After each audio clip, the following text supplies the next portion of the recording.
మాజీ మంత్రి హరీష్ రావు మాట్లాడుతున్నారు. లైవ్ ద్వారా చూద్దాం. చచ్చిపోవాలి, ఎన్నటికైనా ఒక సొంత ఇల్లు ఉండాలని ఇది పేద మధ్యతరగతి ప్రజల కళ, ఆకాంక్ష. అటువంటిది వాళ్ళ జీవితకాల కష్టాన్ని ఒక పెన్నుపోటుతో, మీ అత్యాశతో, మీ పర్సంటేజీల కోసం ఇలా భూములను నిషేధిత జాబితాలో పెడితే ఆ కుటుంబాలు పడే బాధ ఎంత, ఆ కుటుంబాల్లో ఉండే ట్రామా ఎంత, వాళ్ళు పడేటువంటి కష్టానికి ఎవరు జవాబుదారి వహిస్తారు అని చెప్పి నేను ప్రశ్నిస్తా ఉన్నా. ముఖ్యంగా ఇది ఎక్కడ జరిగింది? ఎక్కువ హైదరాబాద్, రంగారెడ్డి, మేడ్చల్ జిల్లాలో ఎక్కువ జరిగింది. ఇవాళ పొంగులేటి శ్రీనివాసరెడ్డి ఈ మొత్తం జిల్లాలు నా చేతుల్లోకి రావాలి, అందరూ నా చుట్టూ తిరగాలి, నేను ఈ విలువైన భూముల్లో పర్సంటేజీలు కొట్టాలని ఒక పథకంతో, ఒక కుట్రతోనే ఈ భూములన్నీ నిషేధిత జాబితాలో పెట్టినటువంటి పరిస్థితి. అందువల్ల ఇవాళ ఇది కేవలం శాంపుల్. ఇక్కడ ఇంతమంది కాలనీ వాళ్ళు వచ్చిండ్రు, వాళ్ళ పార్టీకి సంబంధం లేదు. అనేక మంది ఎఫెక్టెడ్ పార్టీలు ఇక్కడికి వచ్చినారు.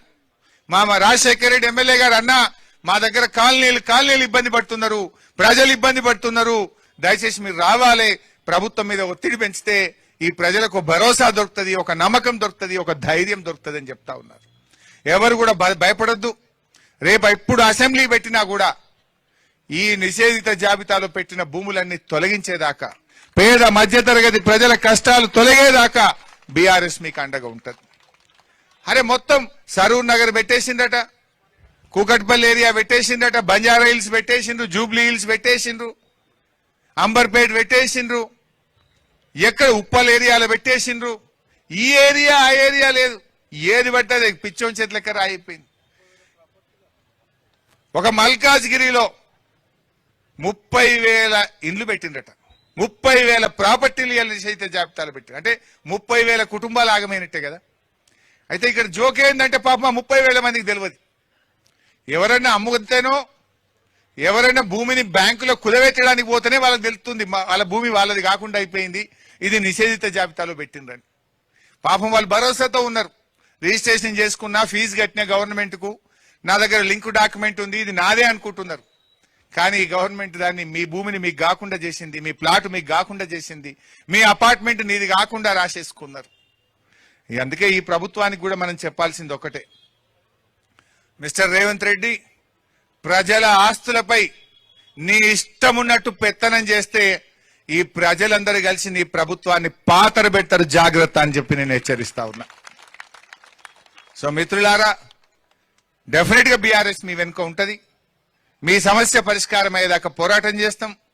రేపు అసెంబ్లీలో కూడా అసెంబ్లీని స్తంభింపజేసైనా, ఈ ప్రభుత్వం మెడలు వంచైనా సరే ఈ నిషేధిత భూముల జాబితాను పూర్తిగా తొలగించేదాకా కూడా ఈ రాష్ట్రంలో నష్టపోయిన ప్రజల పక్షాన, రైతుల పక్షాన, అందరి పక్షాన కూడా మేము పోరాడతాం. మీకోసం ప్రధాన ప్రతిపక్షంగా కేసీఆర్ గారి నాయకత్వంలో బీఆర్ఎస్ పార్టీ మీకు అండగా ఉంటది. మీరెవ్వరు కూడా అధైర్యపడొద్దు అని చెప్పి మనం చేస్తా ఉన్నా. గవర్నమెంట్ పెట్టిన టోల్ ఫ్రీ నంబర్ పనిచేస్తలేదు, కానీ మీకు జనతా గ్యారేజ్ తలుపులు తెరిచే ఉంటాయి. జనతా గ్యారేజ్ అంటే మీకు తెలుసు, తెలంగాణ భవన్ మూసీలో పేదల ఇండ్లు కూలగొడుతుంటే మూసీ ప్రాంత ప్రజలు జనతా గ్యారేజ్ తలుపులు దోసుకొని వచ్చిండ్రు. బీఆర్ఎస్ వాళ్ళకి అండగా ఉన్నది, వాళ్ళని కాపాడుకున్నది.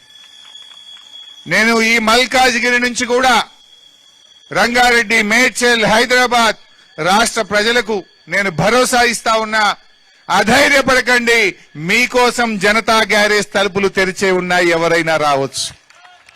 ఎవరికి ఇబ్బంది కలిగినా, ఎవడు మిమ్మల్ని పర్సంటేజ్ అడిగినా, ఎవడు మిమ్మల్ని భయపెట్టినా, మీ ప్లాట్ ఎవడు కబ్జా పెట్టినా జనతా గ్యారేజ్ మీకోసం రెడీగా ఉన్నది, రండి, మీకు అండగా బీఆర్ఎస్ పార్టీ ఉంటుంది. మిమ్మల్ని మేము కాపాడుకుంటాం. మిమ్మల్ని కాపాడుకునే బాధ్యత బీఆర్ఎస్ పార్టీది. కేసీఆర్ గారు పోరాడి తెలంగాణ తెచ్చిండు.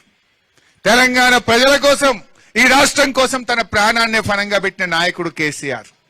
ఈ రాష్ట్ర ప్రజలకు కష్టం వస్తే, ఈ రాష్ట్రంలో అన్యాయం జరిగితే కేసీఆర్ గారి నాయకత్వంలో యావత్ బీఆర్ఎస్ పార్టీ మీకు అండగా ఉంటది.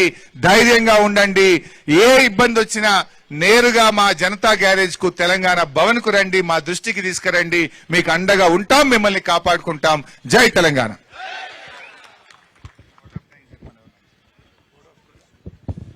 ఈ కార్యక్రమానికి పరశురామన్న